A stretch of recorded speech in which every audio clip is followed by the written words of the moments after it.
Now we are on to the final video in set 1 of the geology playlist, and this is looking at metamorphic rocks. For metamorphic rocks, we are taking a super basic look at them, because if we go anywhere beyond what I'm about to tell you, it gets extremely complex, and unless you have an entire lifetime to learn about rocks, which you probably don't, like there are better things to do with your life than learn about rocks. Many better things. So let's get started.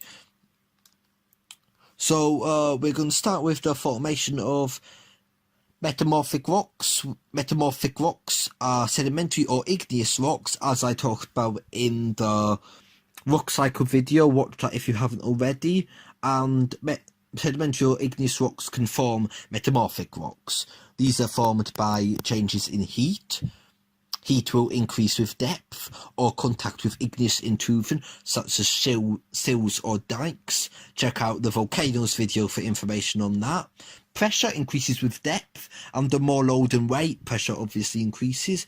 And differential pressure is where tectonic activity leads to horizontal stresses and being higher than your vertical stress, and can perform shear deformation and crystal orientations become changed. Low temperatures and low pressures form low-grade rocks, and high temperatures and high pressures will form your high-grade rocks, and that is a type of classification we use for metamorphic rocks. Regional metamorphism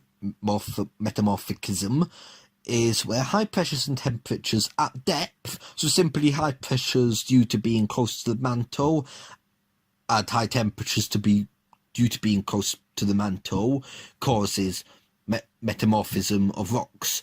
Greater depth produces high grades of metamorphic rocks due to higher temperatures and higher pressures. Contact metamorphism happens at the surface, or more commonly at shallow depth, since you have a very low pressure, but you can have high temperatures due to igneous intrusions if it's a sill or a dike underground, or extrusion if it's from a volcanic eruption. Temperatures will be highest closest to the intrusion, causing a grade of rock to decrease further as the temperature has decreased. So this gives you a very predictable sequence of rocks. If you could tell that you have quite a sort of low-grade rock close to the surface, you could be pretty sure that it formed through an igneous intrusion, and that you have a higher-grade igneous rock, higher-grade metamorphic rock, the further you get close to the igneous intrusion.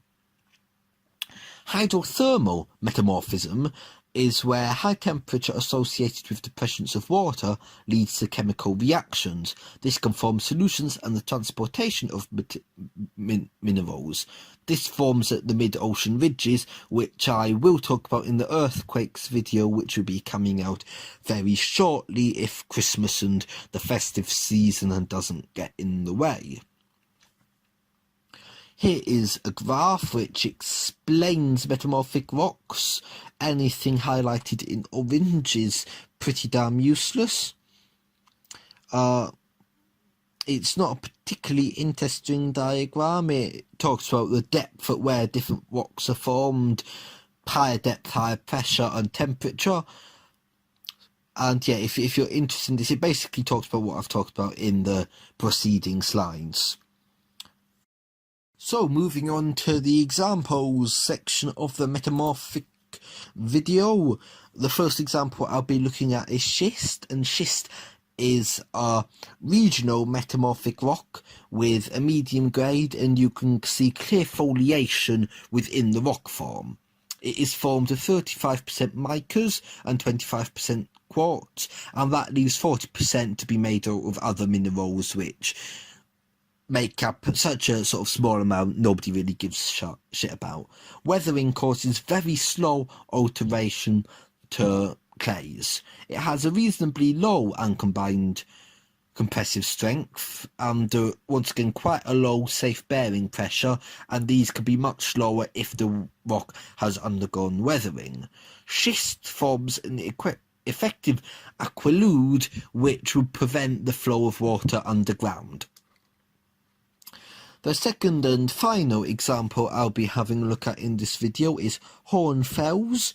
Hornfels forms through contact metamorphism with igneous intrusions and is a non-foliated metamorphic rock.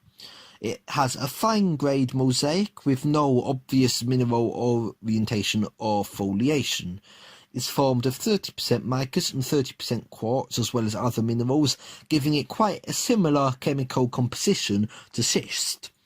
It weathers slower than schist, but it still weathers to form clays, it just takes longer. You can see that it weathers slower and is in general a stronger rock to its much higher uncombined compressive strength and safe bearing pressure, which is much higher than schist. This is due to the fine grains creating a very strong rock. Similarly to schist, it creates an effective aqueduct due to the fine grains, which stops water flowing through simply. So that is it for my video on metamorphic rocks. I hope you have found it informative. If you have, please like, subscribe if you want to see more content. Dislike if you didn't like it. If this video gets 30 dislikes, I'll know that metamorphic rocks are not the type of rocks people want to learn about. But yeah, I hope you have enjoyed and see you in the next video. Bye bye.